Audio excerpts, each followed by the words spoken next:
and welcome to another episode of No Such Thing as a Fish, a weekly podcast coming to you from the QI offices in Covent Garden. My name is Dan Schreiber. I'm sitting here with Andy Murray, James Harkin, and Anna Trzynski. And once again, we've gathered around the microphones, this time with our 4 favorite winter facts for our winter special, as it's really cold. And in no particular order, here we go.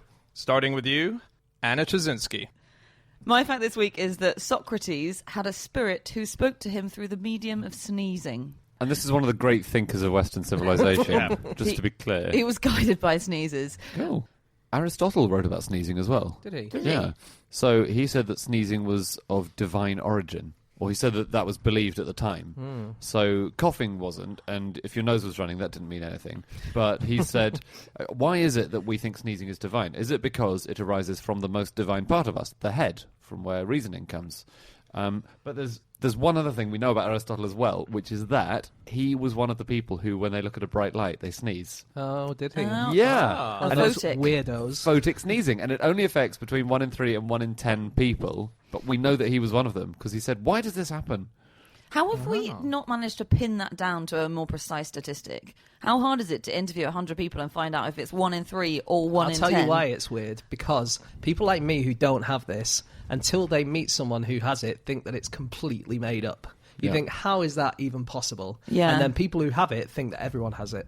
Wow. That's what I've found in the past. I'm sure that's not... I thought everyone had it, because I have it. Yeah. I don't believe it's possible. I need to pee when I am around books. Is that a thing as well? That's why you're banned from foils. No, that is a thing. Is that a thing? Is it not a Japanese thing about there's a word which means the impulsion that you want to defecate in a library? It's a Mariko Aoki phenomenon. That's right. Is what it's called, and it's named after the only ever sufferer of Until the now. But the room we're in has loads of books in it, Dan. This must be a nightmare for you. Constantly on edge. Cleaners of this office have a rough time at the weekend. There's a wiki page of what to say if people sneeze around the world. In Albanian, you say the Albanian word for health. It's quite similar around the world. Quite a lot of people say for health or God bless you. In Amharic, they say may God forgive you. In Azeri, they say be healthy. And in the Rithangu language of Australia, they say Klas bin Kuruwan, which means you have released nose water. I found that page as well, and the Filipino response to it, almost all of them are, God bless you, may God forgive you, God have mercy on you, or whatever. The Filipino response is to say, Naligo ako a, which means, hey, I took a bath. What? Is that to say I sort of took a bath in your mucus? I took a bath. No, I think it's I took a bath and now you've sneezed on me. I have think. to take another one. Oh, right. And the response from the sneezer is, who didn't take a bath? Or maybe it's, who didn't take a bath? Yeah. I'm not sure. I think that sounds like, if someone sneezes on you, we used to say as kids, was, I asked for the news, not the weather. Oh, Yeah. nice. That sounds similar to that. Yeah, like it it's... does, Yeah.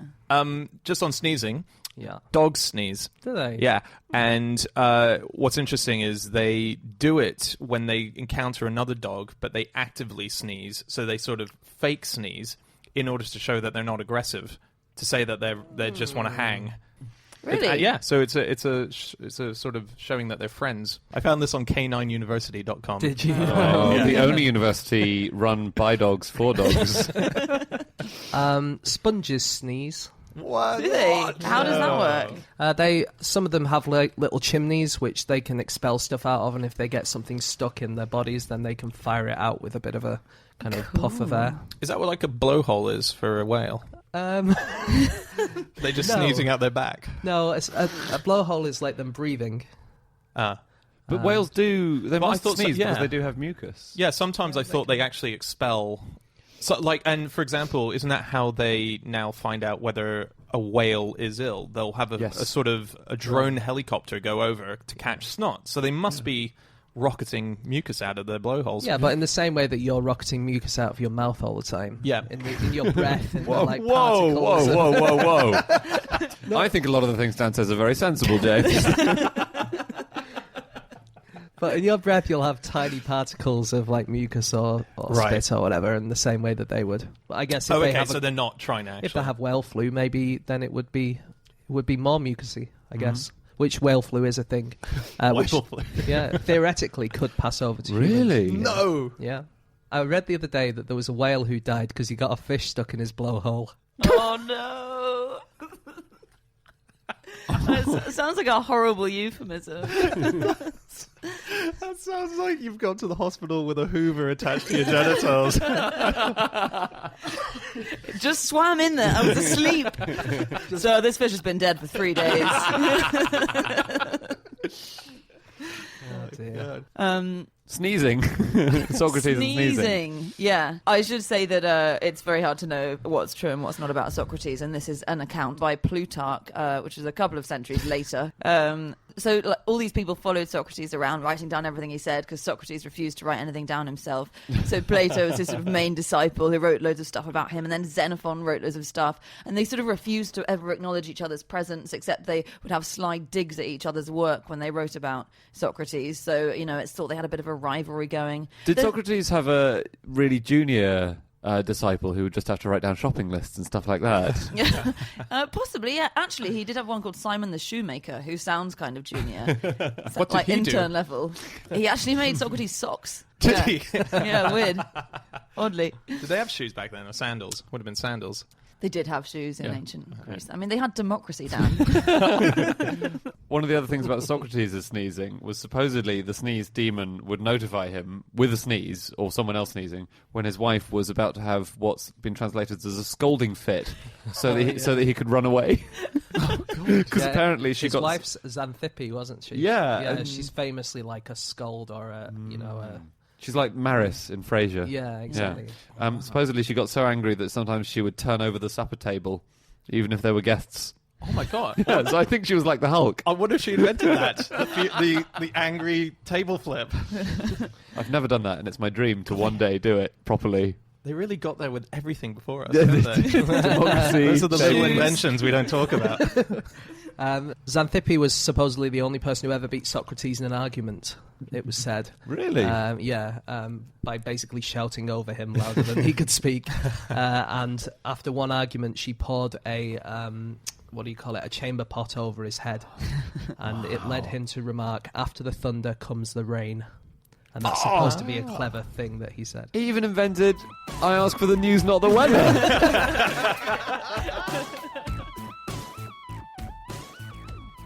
Okay, time for fact number 2, and that is Andrew Hunter Murray. My fact is that people used to hang their fridges from the ceiling. What people? And why? Because... To create more room on the floor? No, to stop vermin from getting at your food, you suspend it from the ceiling like a bird feeder, but it's a person feeder. And this was, I think, in the 17th and 18th centuries, and even into the 19th century, I think people. So were basically, just before they got fridges. pretty much, yeah. It was called a meat safe. So it didn't actually involve artificial refrigeration, but it was the precursor to the fridge, basically. So more like a larder kind of thing. Exactly, yeah.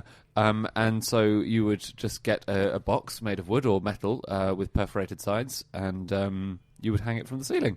Oh, really? Some people mounted theirs on the wall, and some people just put them on the floor with long legs. Right? So meat safes had doors, Yeah. yet they still had to keep them off the ground because of vermin. Yeah. Okay. They can chew through. I think they could be chewed through if they were wood or things like Okay. that. Yeah. Right. But basically, the original safe was for keeping meat in. Yes. Yeah. Oh, really? So that's before they had safes Yeah. for money and stuff? Yeah.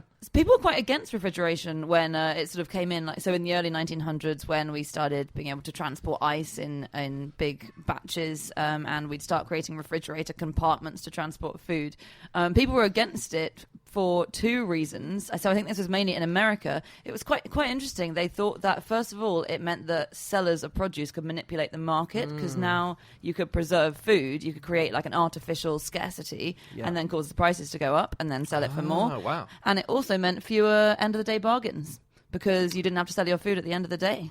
So people were often banned from refrigerating their foods overnight and preserving them till the next day to sell them, because it meant you couldn't do those things. And in fact, also, they thought that it meant food wouldn't be as fresh. And so in 1880, I think one of France's most successful fruit wholesalers was this guy called Desugi, or Decugi. He used to transport his fruit all over France in trains and sell it everywhere, and he started refrigerating it in the trains in a cold chamber full of ice. When people found out he was refrigerating it, they were so outraged that, because it meant that his fruit wasn't fresh anymore because he put it in a cold chamber, that he had to invite people to a public ceremony in a public square where he burned the fridge and agreed never to refrigerate food again. Wow. And everyone got food poisoning for 100 years in France. Yeah, it was when they used to get ice from lakes, didn't they? One of them was Lake Wenham, which was the most famous lake in the world in the 19th century, because they got ice there and they took it all the way around the world. Was that the one in Massachusetts? Yeah, it's near Boston. Yeah. And now it's just like a reservoir. It's fenced off. You're not allowed to go there. It's just like a little rubbish reservoir. But it used to be the most famous lake in the world. That's where all the ice came from. Yeah, and it was really, really clear, really seemed clean. Somewhere in Mayfair, I think, they used to keep some in a shop window with a newspaper behind it so you could read the newspaper to show how clear it was. Yeah.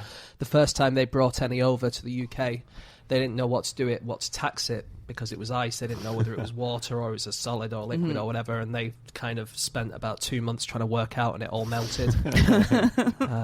And then there was, in Sweden, they had a lake as well which had really good ice, and they renamed their lake, I think it was called Oppersgard or something. They renamed their lake Lake Wenham so that they could say they had Lake Wenham ice as well. Smart. Wow. Yeah. Smart move, Swedes. I think it was a guy called Frederick Tudor, who became known as Frederick the Ice King of the World Tudor, who first realised that he could make his fortune out of getting all this ice off Lake Wenham. And then he paired up with another guy who invented the ice plough, which I think is really cool. So you had horse-drawn ice ploughs in the 1830s, I think it was, which would go up and down the lake, and it would cut the ice into big blocks, so you didn't have to cut it by hand anymore. Yeah. This is really interesting. Refrigerators, this is the line I read online. Refrigerators have been used successfully to artificially hibernate many animals. Snakes, lizards, and even bats have been hibernated in domestic refrigerators. So, and this gives you a whole protocol of how you can hibernate artificially an animal of yours, if you have a turtle or if you have a lizard. Certainly why I bought my fridge. Yeah, but I just didn't know that was possible. You can actually, but they say that what the fridge will not do, definitely, is if it drops below what you're meant to have it as the hibernation coolness, it will kill the animal. So you got to be really careful. I'm not sure we're advising people to do it, though, are we? Certainly store them on a different shelf to the yogurt. There are two really dangerous things about fridges. Really dangerous. The fact that the London Fire Brigade says that fridge freezers are the most dangerous household appliance when it comes to starting fires. Wow. They cause the most deaths. It's because they have a lot of plastic and flammable insulation. And a lot of ice. And you would have thought, but not enough. But not the enough firemen, ice, when they James. turn up, you don't use ice, James. Yeah, but ice, when heated, turns to water. Oh, yeah. Okay. And they do use water. Be cool if there was a fire brigade who used ice. You could ring 9999 or something, and you get like, this is a really serious fire, guys. They turn up with the horse ice plough. Get so many blockages in your hose pipe. I don't know if it's workable. So anyway, that's one dangerous thing about fridges. What's the other one? They're going to explode, set fire to your house. The other one is, so 4 in every 5 US fridges has fridge magnets on it. And I don't have the stats for the UK, but I would guess similar. And a lot of fridge magnets are so strong that if you have a pacemaker, can have deadly consequences. Oh, yeah. You walk past pacemakers and it disrupts it can completely disrupt it. That's pretty You strong bug your fridge heart. magnet, so right? Apparently, you have to put warnings on a lot of fridge magnets now because fridge magnets do tend to be stronger than your standard magnet. Wow. There's not enough space on a fridge magnet for a warning. As in that if you had packet. on the packet. It would ruin the witty phrase. That's what I'm saying. Walk a mile in someone else's shoes, then you'll be a mile away and be wearing their shoes. Brackets. Do not get a use lot the of pacemaker fridges close that brackets. are attached to the internet these days, don't Oh, you? yes. Yeah, those kind of things. I don't really know what it does. What it does is you can do a number of things. Like it has a scanner, so anything that you put in, you scan the food that that's goes in. smart. Yeah, and it And is then smart. you run out of milk, and it knows you've run out of milk. Yeah, exactly. Yeah. Well, it's part of the what's it called? Internet the Internet of of Things. Things. Yeah. And there was in 2014 there was the first hacking scandal where people were hacked through fridges, weren't they? Yeah. They sent Really? Yeah. 750,000 phishing emails were sent from fridges to people's email accounts. Oh wow! Oh, I thought when cool you is that? sort of said hacking into fridges that you'd just steal a banana or something. Because that would be kind of hacking I'd be interested in. We have 500 kilograms of beef in the Nigerian account that we would like to send over to you. But yeah, I think that's really cool that we might be able to be hacked through all of our household gadgets. Because a Oh, lot fantastic. of people... Can't wait. I can't wait for my own bedside lamp to turn against me.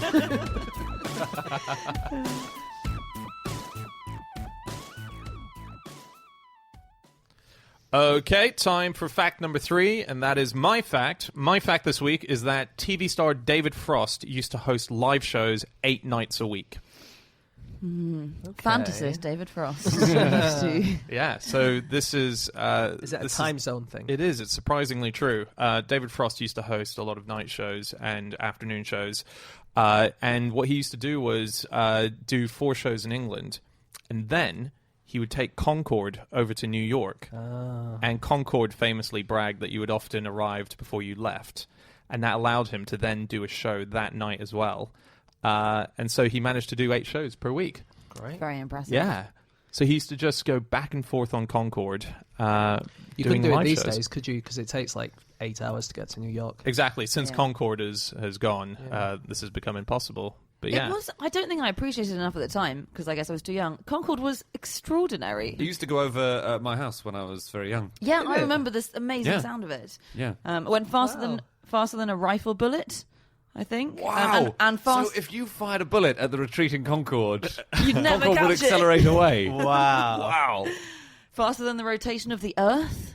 Yeah. 1,350 miles an hour is the top speed. Ridiculous. I mean, it was twice the speed of sound, wasn't it? It wasn't like they just broke the speed of sound and thought, well, let's linger around 1 or 2 miles an hour above it. They doubled it. Yeah, they went twice. You're right. Unbelievable. It's amazing. And they used to fly at a sort of altitude of 50 to 55,000 feet. People used to say that you could see the curvature of the Earth when you're at that height, Yeah. which is astonishing. So cool. One of the most amazing things about it was that it had, I'm quoting here from an article about it, computer-controlled engine air intakes, right? Now, that doesn't sound very cool, but it is, because what it means is that the air going into the engine had to be slowed down by 1,000 miles an hour over a distance of 15 feet. Wow. Yeah. Air comes in at the 1,300 miles an hour or whatever it might be, and it has to be slowed down only over 4 meters. That's whiplash. That air has serious whiplash. And without it, the engines just would have blown up immediately. But that was the cool thing about it. It's the kind of fact you do not want to be told if you're me or Dan and it's about to take off. If we didn't do this, the engines would explode immediately. Oh my God. Fortunately, we think it's going to go okay. Andy Warhol used to steal all of the items on the plane, sort of like little plates and silverware and so on, because he knew that it would be collectible. For some reason, like he just thought it would be collectible. And so he encouraged people... No excuse for stealing. Yeah. I know a lot of stuff in the British Museum is collectible. I haven't abseiled in there in the middle of the night to get it. Let's go to David Frost, shall we? Yeah.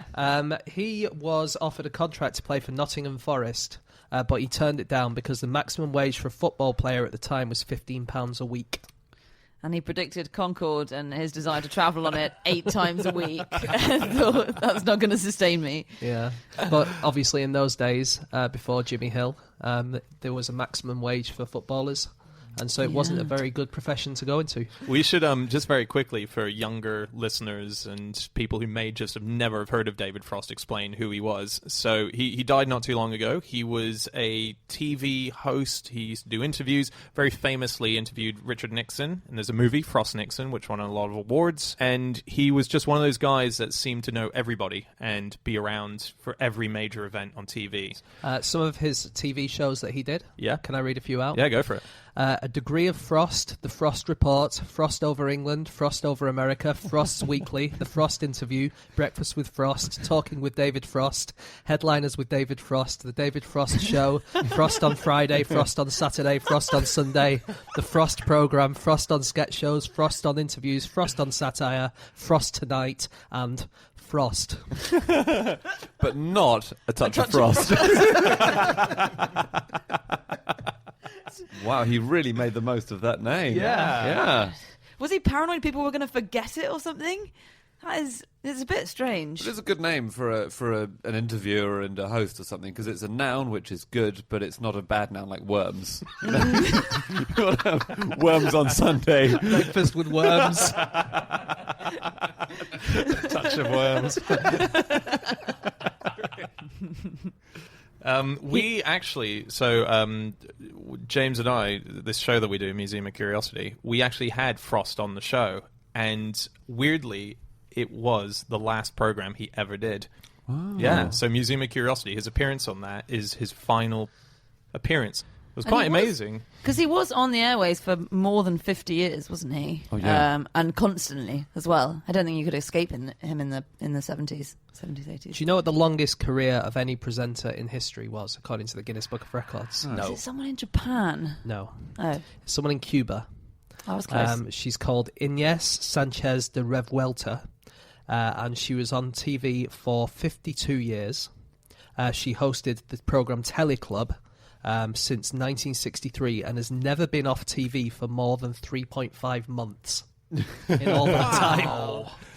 That's something, isn't it? Yeah, that's amazing. I really hoped you were going to say more than 3.5 minutes. Yeah, me too. Just for bathroom breaks and naps. While I was reading up on Nixon, just came across this fact. Nixon used to love fireplaces. He used to love a roaring fire. So he used to, at the White House, make sure that there was always a fire roaring in the Lincoln Room. The thing is, though, is that he was never interested in the heat.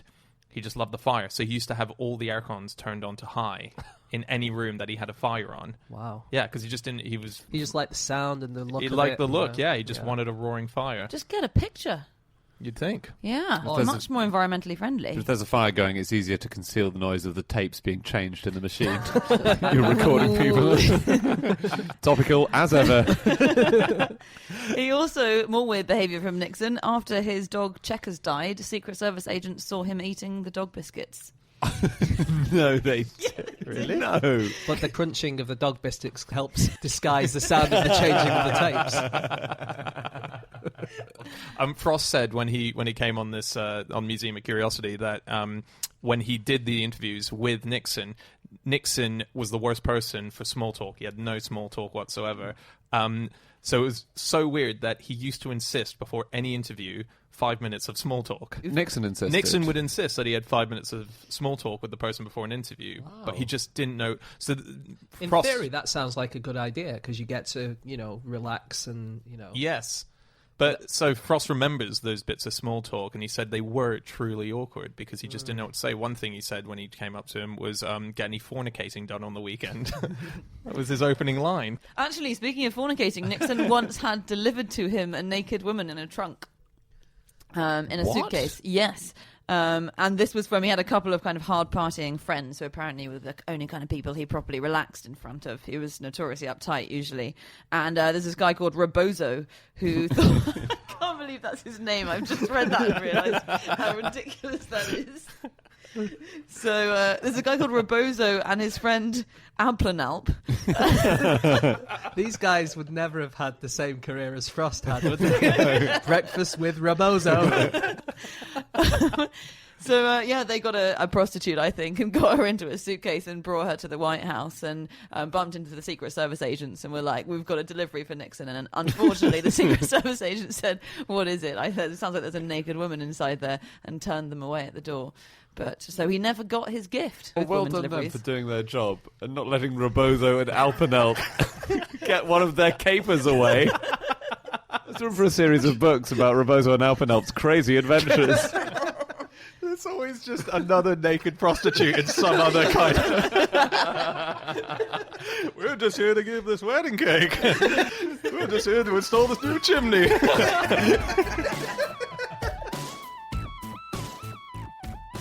Okay, time for our final fact of the show, and that is James. My fact this week is that the original chill pill was a pill that you took when you had a chill. Nice. That's very good. Makes a lot of sense. This is from, let's say, 19th century. It was like a homemade pill that you would make. The ingredients would be sulfaquinine, arsenious acid, strychnine, Prussian blue, and capsicum. And you would shove it all together into a pill form, and then you would take it if you had a cold. And was it called? It was called chill pill. It was called a chill pill, yeah. Cool. So that was the original chill pill, and the use of the word chill, as in to relax, only dates back to 1979. It dates back to a song called "Rapper's Delight." which is apparently Really? by Travis Sick Tricks Isaac. Well, Rappers Delight, you will know it's probably the most famous rap song It's of all like time. one of the first ever rap songs. Yeah, isn't it's it? I said a hip hop, a hippie, hip is it hop that hop. one? You don't That stop one. rapping to that. Yeah. It's mentioned 14 times in the OED, that song. Wow. In the, in the Oxford English Dictionary. It's the first time that anyone used the word rhyme, as in a set of lyrics, as in listen to my rhyme. The first time anyone used the word rapper to refer to someone who's rapping. Previously, it would either mean a massive lie, or it would mean someone who like raps a table or something. Wow. Yeah. And it was the first place to use MC, as in Master of Ceremonies. Wow. And Oh my MC. god, so were people just listening to this song at the time going, what on earth is this guy talking about? No, as usual, these things were used, but this is the first citation that they have. Also, the first use of the word ill, meaning bad. But meaning good? Meaning good, it was 7 years later. Ah. So it took 7 years for ill to mean bad, as in this is really ill, man, to meaning good, which is this is really ill, man. I just like to point out that you can't pull off either of those phrases. Did you say the date of the original chill pill? 1879. But any time over the next 20 years, they still were making it. Oh. You know, because obviously a lot of wacky medicines were peddled in the 19th century, not all effective, and in pill form. And one of the most successful peddlers of these medicines was someone who made Brandreth's vegetable pills, which could fight off basically everything you'd ever have. So fever, sickness, headache, pimples, ulcers, yellow fever, and essentially they were just laxatives. And so the whole thing was that the point was that they got all impurities out of you. So I think one of the taglines was, Brandreth's pills put all your pains and impurities out of the system through the bowels. But it was Giles Brandreth's great-grandfather.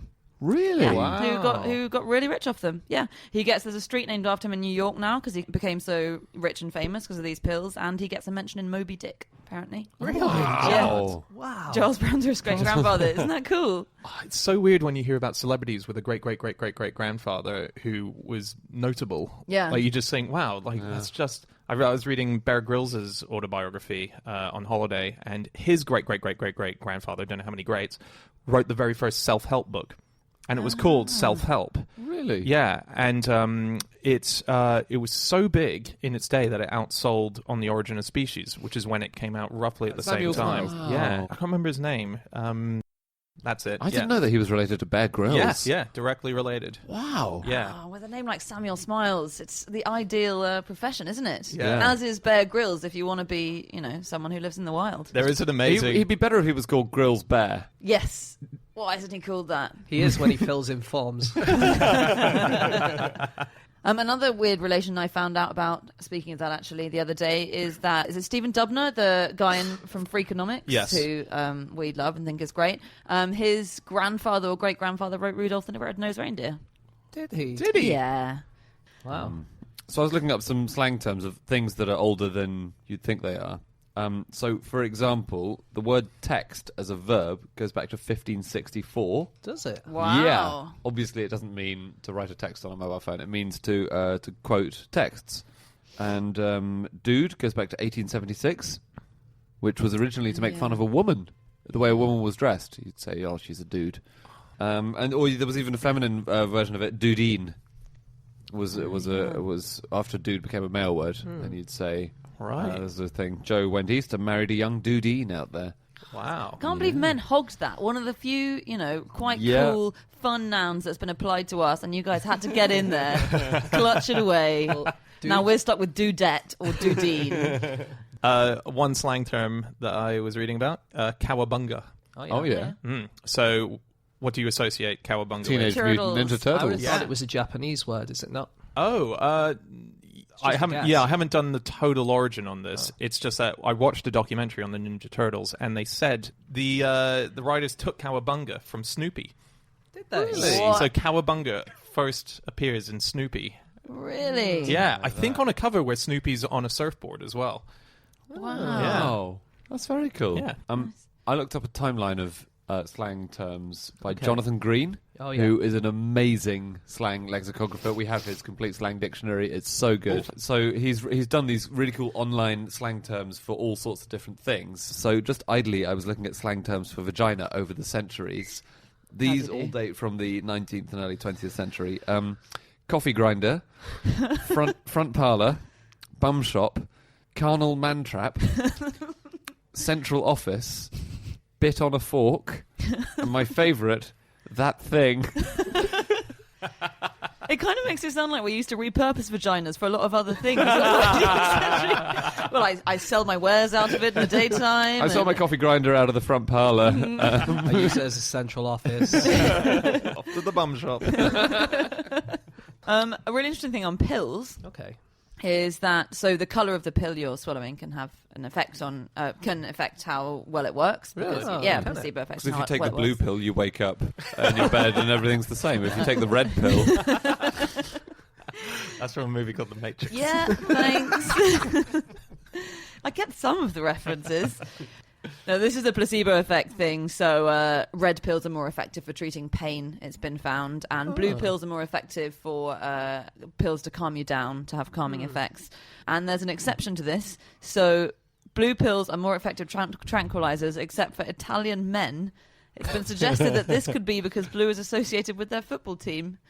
And so when they Which football team? The national Italian football I team, see, yeah. So Italian men see a blue pill and just get really overexcited because it reminds them of their, their football team. That's genuinely what the researchers concluded. That is bizarre. They're the only people who don't get calmer when they swallow a blue pill. it's very cool. Very weird. John Wesley, who founded Methodism, he had a lot of ideas of curing the cold. One of them was to make pills out of cobwebs. Oh, Yeah. Thought that would work. Presumably it didn't. He also thought you could take a very thin rind of an orange, roll it inside out, and thrust it into each nostril. So not effective. No, not effective. When SARS came out, and when was that? When it was released, the big 2003? when I had the big launch party.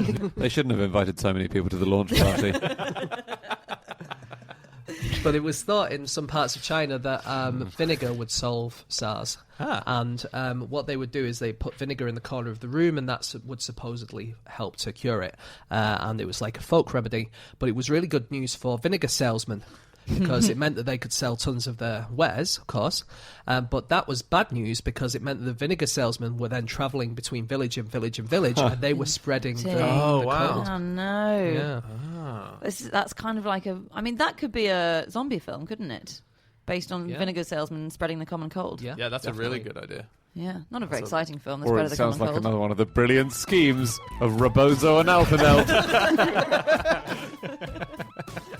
Okay, that's it. That's all of our winter facts. Thank you so much for listening. If you'd like to get in contact with us about any of the things that we've said over the course of this podcast, we can be found on our Twitter accounts. I'm on @Schreiberland, Andy, At Andrew Hunter M. James, At egg-shaped. and Shazinski. You can email podcast@qi.com. Yep, or you can go to nosuchthingasafish.com where we have all of our previous episodes. We'll be back again next week with another episode. We'll see you then. Goodbye.